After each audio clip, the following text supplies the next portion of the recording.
The new president has some interesting ideas about how to remake the economy, and we're going to try to get some guidance on that from Senator David Perdue. He's a Republican from Georgia.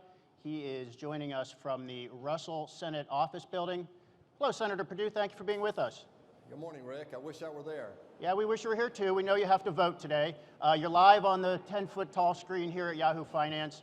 Anyway, I think we should start by pointing out that you are not President Trump's nominee to be Agriculture Secretary. That is your cousin, Sonny Perdue, who is the former governor of Georgia. You're a relative newcomer to the Senate, elected in 2014. You're a rare businessman walking on Capitol Hill. You've been the CEO of Dollar General, before that Reebok, a management consultant. So you bring the perspective of a businessman to politics, and I think our audience will appreciate that. So I want to ask you first about tax reform. This is something a lot of businesses are excited about, but they're also concerned about some of the things they've been hearing. So businesses like the idea of a cut in the corporate tax rate, but they do not like the idea of border taxes, import taxes, and protectionism. So can you give us some guidance about how you think this is likely to go through Congress? Well, first, Rick, let's put it in perspective. Why are we talking about tax in the first place? The reason we're talking about tax is to grow the economy, which this White House has said is job one. But you also got to deal with regulation. You got to open up the energy sector as well. But going back to tax, the four pieces that are being discussed right now are the individual tax rates, corporate tax rate, which is the highest in the world, we know that, and this repatriation tax by my terminology, and lastly, this newly discussed border adjustment tax. So what I think is going to happen is we're going to have an active and open debate, but what I hope will happen, well, we'll be able to talk about each of these in their own merit and talk about the benefits and risk of each. What I hate is what Washington typically does when they talk about tax changes is they put all these ideas together, and that's how bad ideas get combined with good ideas, and bad ideas become law. Well, what are the bad ideas in the tax bills that are circulating? You want my personal opinion? I'll tell you, Rick, I'm very worried about the border adjustment tax. I was in Europe when a very similar situation was occurring over there, and we know what happened. The border adjustment tax is a regressive tax. It hammers low-income and middle-income consumers. It doesn't foster growth. And quite frankly, this revaluation that everybody says happens frictionlessly does not happen frictionlessly. And I will tell you, this is also the thing I'm most concerned about. In Europe, when they put this in, the size of central governments in Europe grew over 60% in a very short period of time. So I think this is a tax grab, and the only reason it's being discussed, Rick, is to pay for the corporate tax cut and the repatriation tax cut and the individual tax cut. And I believe, frankly, we need to trust the free enterprise system. I'm less concerned about the scoring of these potential changes than I am the potential good it could do for our economy. So there is opposition mounting to the border tax. Retailers are getting together. Lobbying groups are already fighting this. Do you think this will make it into a final bill, or do you think it's going to get killed? Well, you know, I'm opposed to the border adjustment tax as it exists today. Frankly, I would much prefer us talking about the corporate tax rate, getting it competitive with the rest of the world, cleaning up this corporate welfare that's embedded in our deductions there, dealing with this individual tax cut that the White House is talking about, and lastly, freeing up this capital that's stuck overseas because of our archaic repatriation tax. If we dealt with each one of these ideas individually, I think we'll end up in a much better place for our economy. Look, we have some confidence building right now among CEOs, Rick, and also among consumers. And this is the last thing we need to do is pump a border adjustment tax on top of this building momentum right now about a small turnaround that we see happening before our very eyes. I mean, the bond market's already pricing in some growth as we sit here today. Can you tell me what are the messages senators such as yourself and some of your colleagues are giving to President Trump when he talks about border taxes? He may mean something different when he tweets that, you know, make it in America, you're going to face a border tax. What are senators saying to President Trump about that? Well, it's very simple. There's nothing inconsistent about what he said during the campaign. What he wants is a level playing field. And what that means now, if you're not going to do TPP, you've got to get out and do these bilateral trade agreements, and we've got to get in a hurry and do that. But you've also got to create a level playing field with regard to our tax structure, our repatriation structure, but also our job structure here in the United States. I mean, we are losing the battle on productivity and competitiveness right now because of the archaic regulations, in my view. And you'll see us right now. One of the reasons why the United States Senate is open 24/7 right now, I just presided this morning for a few hours. And the reason we're doing that is to try to accelerate these confirmations, get these cabinet members confirmed, and move to some of these removals, if you will, of some of these late-breaking archaic regulations. Well, can you just, what message would you give to CEOs and people running businesses? I mean, what should they be worried about? Should they be worried about new border taxes? I mean, could this actually happen? Is this something you can see President Trump attempting to impose unilaterally without Congress? Or is this just a lot of talk that people running businesses really don't need to worry about? Well, I think they need to be concerned, and I think they need to be talking to their elected officials about this. This is what happens in Washington when career politicians start to try to control the free enterprise system. And the only reason, again, that this border adjustment tax is being discussed is to pay for the reduction in the corporate tax rate, the individual rate, and also the repatriation tax. And the reason they're worried about that is because of the scoring.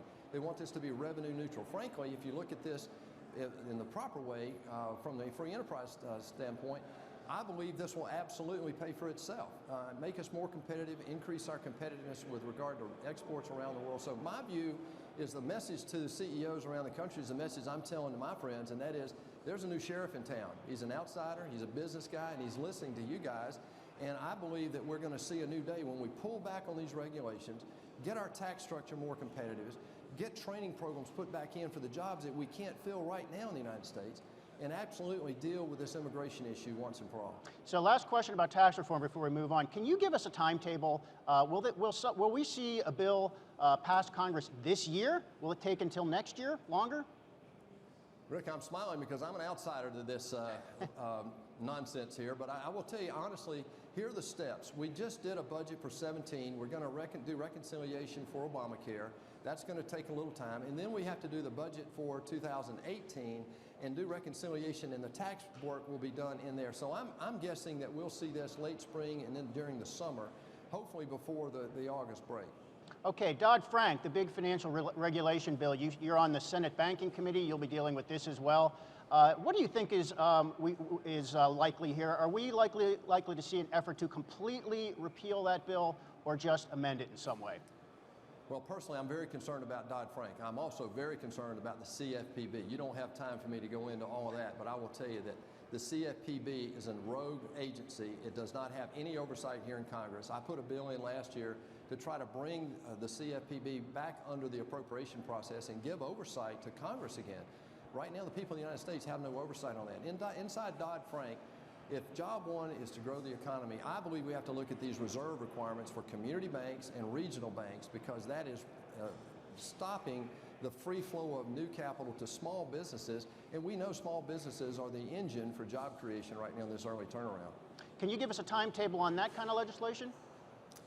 Well, I think you've got to see the bigger movement on tax first. I think that's what the House is moving on right now. But clearly this year we hope to get to some pieces of Dodd-Frank. Whether we can get to a full repeal or not, I don't know. But I believe there are things within Dodd-Frank that we might be able to get bipartisan support to get movement back in the local communities where they're having trouble getting capital. Remember, this economic miracle the last 70 years, in my opinion, was built on innovation, capital formation, and the rule of law. And right now, we have put each one of these in jeopardy because of what we've been doing the last decade or so. So it sounds like Dodd-Frank may drift into 2018?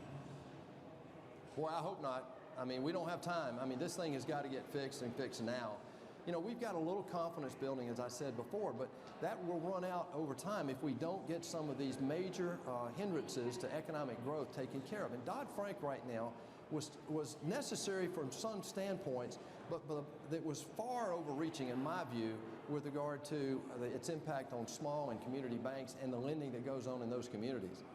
Okay, immigration. You recently put out a bill, you're co-sponsoring legislation to reduce the amount of legal immigration to the United States. I'm just asking you, explain why you want to do that, and what do you say to economists and even some business leaders who say we actually need more immigration to help the economy grow because of an aging workforce and things like that? You know that argument. Well, of course, but all of these arguments in and of themselves are not wrong. I mean, here's the issue. To grow the GDP, you have to do one of two things. You either grow the population or you grow your productivity. And right now, we're struggling to get our productivity growing again, and you do need some population growth, and we do have some, but it's got to be the right kind of population growth. Today, 1 out of 16 immigrants is a skilled worker. Now that's not right, and this is a recent development in the last decade or so. And our legal immigration, what is very rarely talked about, is more than double the historical norms of just a few years ago. So our bill is a first step of a multi-step effort to try to deal with the global immigration problem, not only getting the right kind of people coming in and providing a refuge for refugees and so forth, and having a compassionate, comprehensive immigration program, but also a work-based immigration program that helps our economy. Oh, okay. So you want to basically focus this to get more skilled immigrants or higher skilled immigrants? Is that the idea? Well, there are several steps, Rick. The first step is dealing with family immigration, and that does reduce the overall immigration back to historical norms. The second effort will be in work-related immigration, dealing with H-2A, H-1B, H-2B programs, EB programs, and trying to get the right skilled workers in here that our economy needs. I think we need a worker visa program, but we also have to get E-Verify perfected and employed. And I believe there are ways to do that to help satisfy the industries that are struggling to get labor right now. Can you just talk a little bit about President Trump's executive order on immigration, banning immigration from the 7 countries, which has gotten some high-profile pushback from some big companies. Where do you stand on that? Well, if you look at the numbers right now, I think it's less than 10% thereabouts of the total. It's more than that. It's probably less than 10%.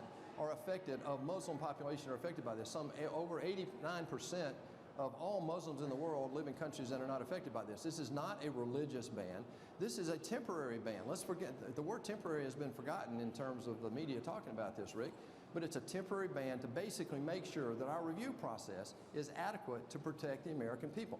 The first job of any American president is to protect the American people, and that's all this American president's doing. He said he would do it, he's doing it. And as a matter of fact, I applaud that, and I applaud what they're doing right now. Actually, this White House already is moving at a business pace, not a government pace. And if we can get the other side to go along with these confirmations, they're right now dragging their feet. We are so far behind getting these nominees confirmed. We're way behind any other presidency. I think the number last week was President Obama at this point in time had 18 confirmed. We've only got 4. So, I mean, this is something that's very serious, and we've got to deal with it. So let me ask you about infrastructure. This is something both parties sort of support in principle, but it's hard to see where the money is going to come from for any kind of big infrastructure program. We know President Trump has proposed $1 trillion.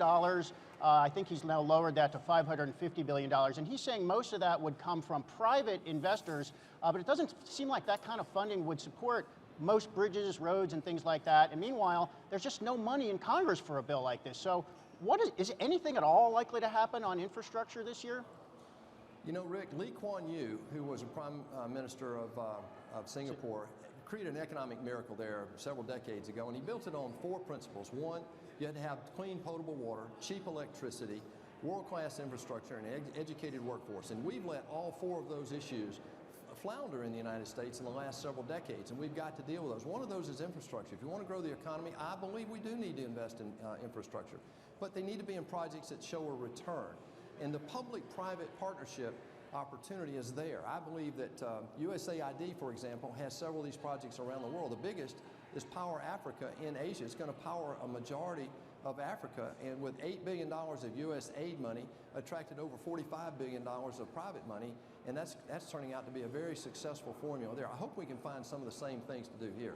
Well, I mean, is there any legislation being drafted on this, and is it clear where the money would come from?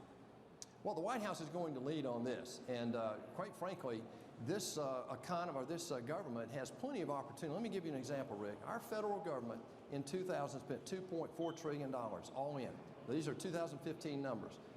In 2016, we spent over $3.9 trillion. Now, that's a dollar-to-dollar increase, and most of that was not military. What's driving our economy right now, the size of our government, is Social Security and Medicare, and we've got to reach in and save those. But there are plenty of opportunities in this bloated government to fund infrastructure investments. Last topic I want to ask you about, the Affordable Care Act. Is that going to be repealed this year? Absolutely. And what comes next? We're going to fix the problems that existed in 2006, 7, and 8 before Obamacare came into existence. And I hope we can deal with them individually. I mean, transportability, insurability, accessibility. And the fundamental thing we've got to get at is the underlying driver of healthcare inflation. I mean, a driver of cost are not being focused on in Obamacare, and that's what I hope we can get to. But we've also got to protect people who became insured. Now, it's not 20 million like a lot of people talk about up here. Over 12 million of that was in Medicaid expansion in the states. But we do have to give people a choice in the transition. Look, it took 2 years to implement Obamacare. It's collapsing under its own weight as we speak. And now it's going to take a little time to implement the individual pieces that will repair the things that were wrong before. Okay, last thing I want to ask you, what do business people need to understand about the way Washington works, and what does Washington need to understand better about the way business works? I wish I had a few hours, Rick, to talk to you guys about that. We could have a great conversation about that. We'll ask you back. First thing in business, so a couple things. Business is focused on results, getting results. Washington is not. And that's not a criticism, it's just a reality. We've got to change that if we want to dig out of this hole we're in. The second thing is in business, to become leaders, you go through a career of providing and proving that you can generate results. And so in politics, that's not necessarily the case. If you're 35 and raise your hand and say, I want to become president, everybody assumes you're qualified. You don't do that in the military, you don't do it in sports, you don't do it in business. So I believe there's some fundamental changes that need to come here. Frankly, I put a term limit bill in the first week I was up here. Didn't get a lot of traction up here, but you know, we're still fighting that battle. And by the way, that was the #1 item on the 100-day list of President Trump. So we're anxious to get at some of these issues to make government work a little more like business, frankly. Listen, David Perdue, that was a great overview of what's likely to happen in Washington this year. Thank you very much for joining us. Thanks, Rick. Good morning, guys. See ya.